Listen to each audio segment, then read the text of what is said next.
दोस्तों, क्या आपको मालूम है दुबई में सोना इतना सस्ता क्यों रहता है?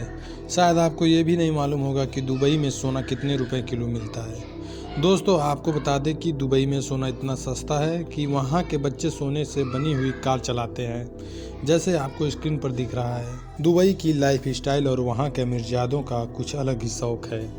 दुबई एक ऐसी जगह है जहाँ पर आपको सबसे शुद्ध, सस्ता और टिकाऊ सोना मिलेगा। इसी वजह से यहाँ पर 1200 टन सोने के बिजनेस होते हैं। ऐसे में चलिए दोस्तों, मैं आपका दोस्त रवि प्रजापति, मैं इस वीडियो में बताने वाला हूँ कि आखिर दुबई में सोने में ऐसा क्या है कि वहाँ शान और शौकत की चमक भी उसके आगे फीकी पड़ जाती है। दोस्तों, अक्सर लोग यही सोचते हैं कि आखिर दुबई में ऐसा क्या है कि वहाँ पर सोना खरीदने के लिए दुनिया भर के लोग जाते हैं, और क्यों दुबई को सिटी ऑफ गोल्ड कहा जाता है। दोस्तों, इन सभी चीज़ों को जानने के लिए पहले हम आपको यह बता दें कि जिस तरह दुबई में टूरिज्म और तेल से पैसा आता है, उसी तरह दुबई की इनकम का बड़ा स्रोत सोना भी है। यही वजह है कि दुनिया के लोग, लगभग सभी बड़ी कंपनीज, एक से बढ़कर एक बड़े बड़े शोरूम दुबई में खोल रखे हैं। हम आपको बता दें कि दुबई में गोल्ड शॉप नाम की एक जगह है, जहां पर लगभग 1000 छोटी बड़ी सोने की दुकानें हैं, और इसी जगह पर हर रोज़ हज़ारों किलो सोने का बिजनेस होता है।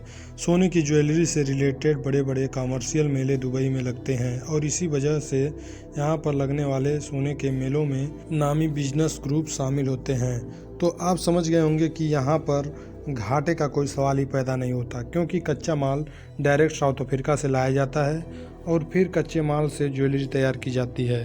फिर दुबई का स्टैंप लगने के बाद ये ज्वेलरी पूरी दुनिया में हाथों हाथ खरीद लिया जाता है। ऐसे में दुबई से सोने की खरीदारी में इंडिया और चाइना सबसे आगे हैं। पर इन सब चीज़ों से आप अंदाज़ा लगा सकते हैं कि यहाँ पर करीब 1200 टन सोने का बिजनेस होता है। ऐसे में दुबई के गोल्ड इन्वेस्टमेंट में भारतीय सबसे आगे हैं, क्योंकि दुबई में एक बड़ी संख्या में भारतीय मौजूद हैं। जहाँ अकेले 2018 में दुबई जाने वाले भारतीयों की संख्या 21 लाख पार हो गई थी। और तो और हम भारतीयों को सोना कितना ज़्यादा पसंद है, यह तो आप बखूबी जानते होंगे, क्योंकि यहाँ पर तो सोने से इंसान के फाइनेंशियल स्टेटस का पता चलता है। इसी वजह से दुबई में ज़्यादातर लोग भारतीय ही होते हैं जो सोना खरीदने जाते हैं। इसके अलावा सिंगापुर से लेकर न्यूयॉर्क, पाकिस्तान, यहाँ तक कि अमेरिका जैसे देशों भी दुबई में सोना खरीदने से पीछे नहीं हटते।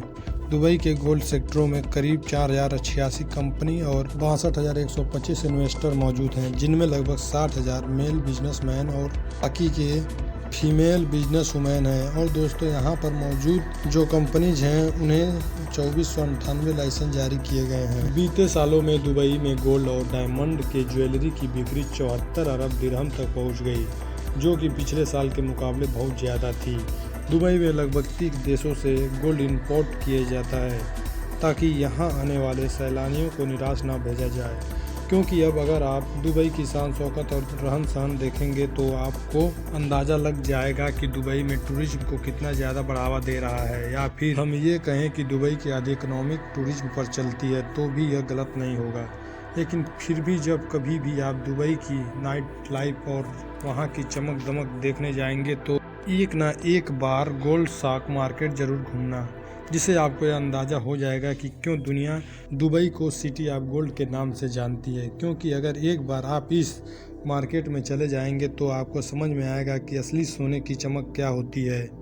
जी हाँ दोस्तों, आप जिस सोने को असली समझते हो उसमें कितनी मिलावट होती है यह शायद आप जानते हैं, पर आप जब दुबई के सोने को अपने हाथ में लेंगे तो आपको समझ में आएगा कि असली सोना आखिर होता क्या है। दुबई में सोने की इतनी सारी तारीफ सुनने के बाद हमें पता है कि आपके दिमाग में ज़रूर आया होगा कि आखिर लोग दुबई से ही सोना क्यों खरीदते हैं। इस चीज़ के कई कारण हैं। पहला, दुबई में सोना बहुत सस्ता है। दूसरा यह कि दुबई का सोना शुद्ध होता है। जी हाँ दोस्तों, यहाँ की सोने में मिलावट का सवाल ही पैदा नहीं होता, और ऐसा इसलिए वहाँ की सरकार का एक नियम है कि सोने में किसी भी तरह के कोई मिलावट कतई बर्दाश्त नहीं की जाएगी, और इसी वजह से सोने की शुद्धता को मापा जाता है। इन सब चीज़ों को आप समझ गए होंगे कि यहाँ पर सोने की मार्केट है, उसमें दुबई की गवर्नमेंट का अच्छा खासा कंट्रोल है, क्योंकि यहाँ भेजे जाने वाले चीज़ों को पहले जांचा परखा जाता है, खास करके वह चीज़ सोना हो तब तो उसको और भी अच्छे से चेक किया जाता है और फिर उसकी शुद्धता पर हॉलमार्क लगाते हैं। ऐसे में दोस्तों हम आपको बता दें कि हॉलमार्क के साथ एक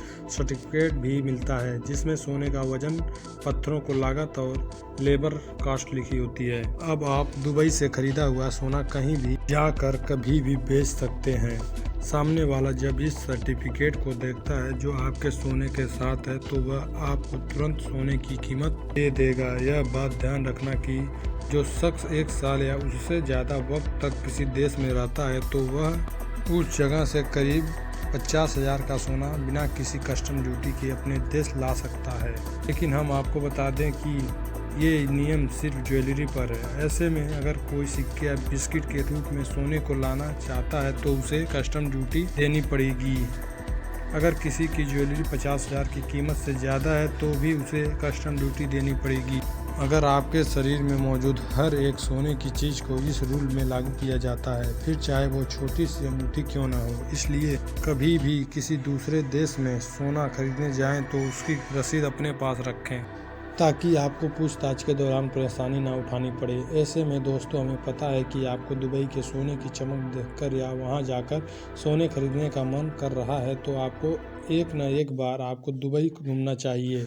बाकी आपके दुबई के बारे में क्या ख्याल है हमें कमेंट करके बताना और ऐसे इंटरेस्टिंग वीडियो को लगातार देखने के लिए हमारे चैनल को सब्सक्राइब जरूर कर दें। जय हिंद, जय भारत।